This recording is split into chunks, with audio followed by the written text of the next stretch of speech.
o parente difícil, a dor e o sofrimento, as relações complicadas, é a mesa posta na presença dos nossos adversários.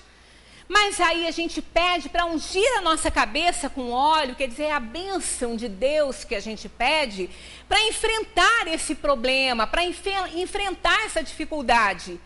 E essa bênção chega e a gente diz: o meu cálice transborda de júbilo, transborda de alegria. Certamente que a bondade e a misericórdia me seguirão por todos os dias de minha vida. É a caminhada da alma pela terra, pela vida, né? É a certeza do amparo do Pai, do amor de Deus sobre nós. E aí termina dizendo: e habitarei na casa do Senhor por longos dias. É o retorno à casa do Pai, pela morte do corpo, à espera de uma nova encarnação. Voltamos então redimidos após a tarefa cumprida. Retornamos à casa do Pai. É belíssimo esse Salmo 23. Davi estava no momento máximo de inspiração. Aí isso tudo nos leva a ver, a entender que a gente tem que se refazer. A gente tem que levantar, não é? Quem perdeu, quem não perdeu, não importa, todos nós, de certa forma, fomos tocados por essa tragédia aí. Agora, precisamos ajudar a cada um e também a nós mesmos a levantar e a recomeçar. Tem que ser feito. Para isso, nós precisamos ter cuidado com a sintonia do nosso pensamento. Não vamos ficar ali amarrados àquelas cenas terríveis que aconteceram, né? Às vezes, ainda sem motivo nenhum, a gente pode, né, até querer visitar uma área devastada. Não é aconselhável, não é bom. Aquilo fica ali gravado. O que nós precisamos agora é transportar toda essa tristeza para um recomeço, para uma renovação. Porque todo caos, né, que provocado, seja como for, é para que as coisas possam se reordenar. Então, nós temos que colocar a sintonia do nosso pensamento muito bem colocada, né? No lugar de ficar visualizando regiões devastadas, ou até no pensamento, porque é uma imagem que viu na televisão, vamos modificar, vamos reflorestar, vamos colocar flores nos lugares, vamos colocar um pensamento bom, para ajudar as pessoas a se erguerem, porque quanto mais a gente fixar o pensamento na desgraça, ela vai ficar ali, na forma pensamento. Nosso pensamento é energia. Então, houve uma experiência interessante com macacos, e se isso acontece no reino animal superior muito mais, os macacos do tipo, né, da raça macaca fuscata. É uma raça, uma espécie de macacos, eles são cinzas, com a carinha muito vermelha, meio arroxeada.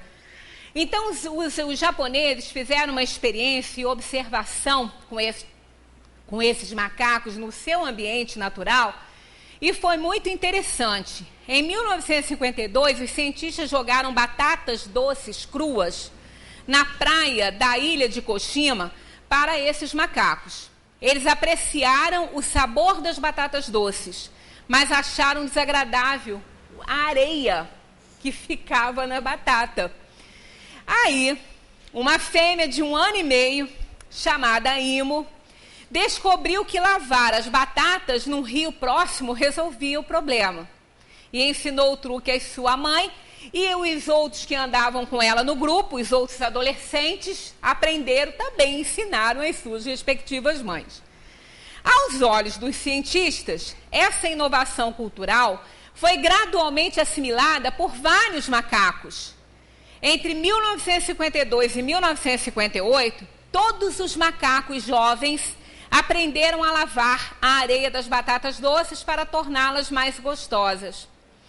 Só os adultos que imitaram os filhos aprenderam esse avanço social. Outros adultos continuaram comendo batatas doces com areia. Foi então que aconteceu uma coisa surpreendente. No outono de 1958, na ilha de Koshima, alguns macacos não se sabe ao certo quantos, lavavam suas batatas doces.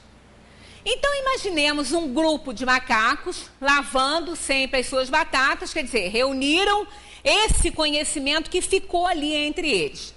Aí um outro macaco resolveu também que não fazia isso, lavar as batatas doces, e com isso ele contagiou os outros que eram mais resistentes, que passaram também a lavar as batatas doces. E o mais curioso é que algum tempo depois, os cientistas perceberam que nas outras ilhas, os outros macacos estavam fazendo a mesma coisa, lavando as batatas doces para comer. Então, eles chegaram à conclusão que, quando um certo número crítico atinge a consciência, essa nova consciência pode ser comunicada de mente para mente e para outra mente. Então, olha que interessante isso. Se a energia, aquela sabedoria, né, ela foi comunicada, não se sabe como, para outros, né, para outros grupos de macacos em outras ilhas, até mesmo um descobrir, não é porque isso está no ar. Isso está aí, é conduzido pelo fluido cósmico universal. Então, o nosso pensamento, ele é direcionado para onde a gente manda. Eles são animais, não tinham essa consciência, mas nós temos.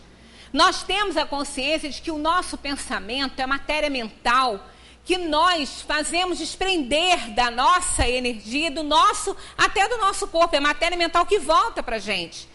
Então, quanto mais pensamentos de otimismo, de força, né? Quanto mais nós visualizarmos uma cidade mais bonita, mais renovada, né? Uma cidade preparada, diferente, né? Mais arrumada, com vida normal, e as pessoas se refazendo, é importante essa energia, até mesmo para o socorro daquelas almas que ainda não se encontraram nesse período aí de perturbação que elas se encontram, né?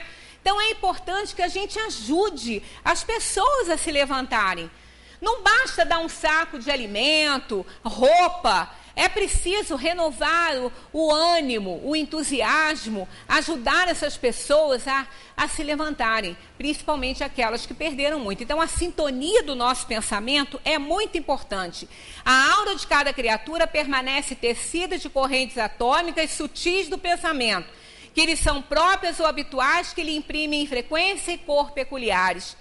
Compreendemos perfeitamente que a matéria é mental e cada um está envolvido pela sua energia mental, pela sua força de pensamento. Então, é importante que a gente faça esse trabalho mental de auxiliar as pessoas a levantarem e a refazerem a sua vida, né? Vamos terminar com um ditadinho aqui de Gandhi, né? Se eu pudesse deixar algum presente a você, deixaria aceso o sentimento de amor à vida dos seres humanos. A consciência de aprender tudo o que nos foi ensinado pelo tempo afora. Lembraria dos erros que foram cometidos como sinais para que não se repetissem. E a capacidade de escolher novos rumos. Deixaria para você, se pudesse, o respeito àquilo que é indispensável. Além do pão, o trabalho, além do trabalho, a ação. E quando tudo mais faltasse, para você eu deixaria, se pudesse, um segredo. O de buscar no interior de si mesmo a resposta e a força para encontrar a saída. Muita paz para todos.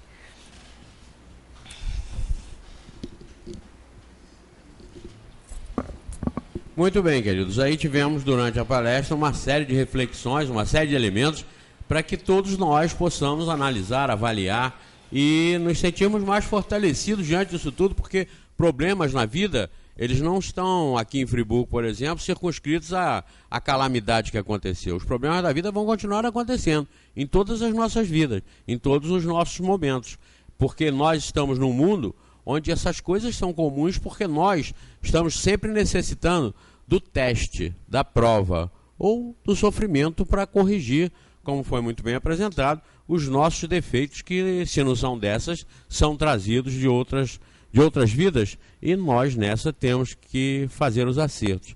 Continuamos estudando, esses assuntos estão no Evangelho segundo o Espiritismo, Livro dos Espíritos, e no livro dos médios, Céu, Inferno e Gênesis, que são as 5 obras básicas da codificação, que todos vocês devem ir aos poucos adquirindo, estudando, para nós cada vez mais entendermos o real espiritismo, para vermos como ele é eficaz e forte para nós passarmos em momentos como esse e consolar as pessoas, que às vezes se acham explicadas, mas no fundo da consciência não estão.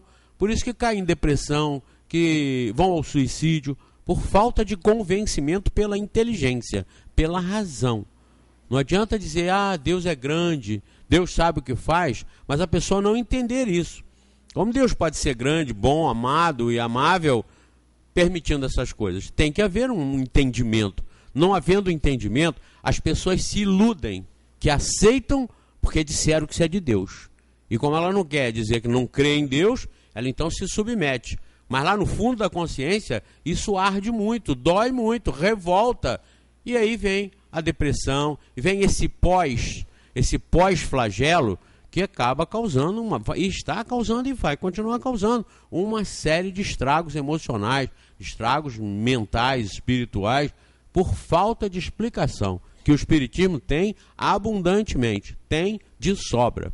Eu até falei isso no programa, que eu ouvi comentar, eu presenciei o comentário, uma família onde morreram 12, aí não morreu uma criancinha de 8 meses ou 9 meses. Então eles estavam encantados com a bondade de Deus, o milagre de Deus de não ter morrido a criancinha. Eu falei, tá bem, vamos pensar nos 12. E os 12 que morreram? Foram castigados por quê? Morreram 12 e Deus salvou a criancinha. Ele não podia salvar então os 13? Os 12 mais um? E as pessoas tentam se encantar com a maravilha de que a criancinha não morreu. E morreram 12, porque foi a vontade de Deus. Nada acontece sem que se esteja na vontade de Deus, na regra de Deus. Mas tem que haver um entendimento. Se não houver um entendimento e um convencimento a respeito disso, as pessoas fingem que aceitam. Mas como todos nós temos uma consciência bem esperta, lá no fundo, as pessoas não conseguem aceitar porque não entendem. Não é? Então, entre às vezes entender e crer, se apegam com o crer, que não satisfaz e leva a essa série de problemas que vão vindo por aí e que nós todos temos que ter condição de ajudar. Nós, espíritas, temos que ter condição de ajudar na medida do possível.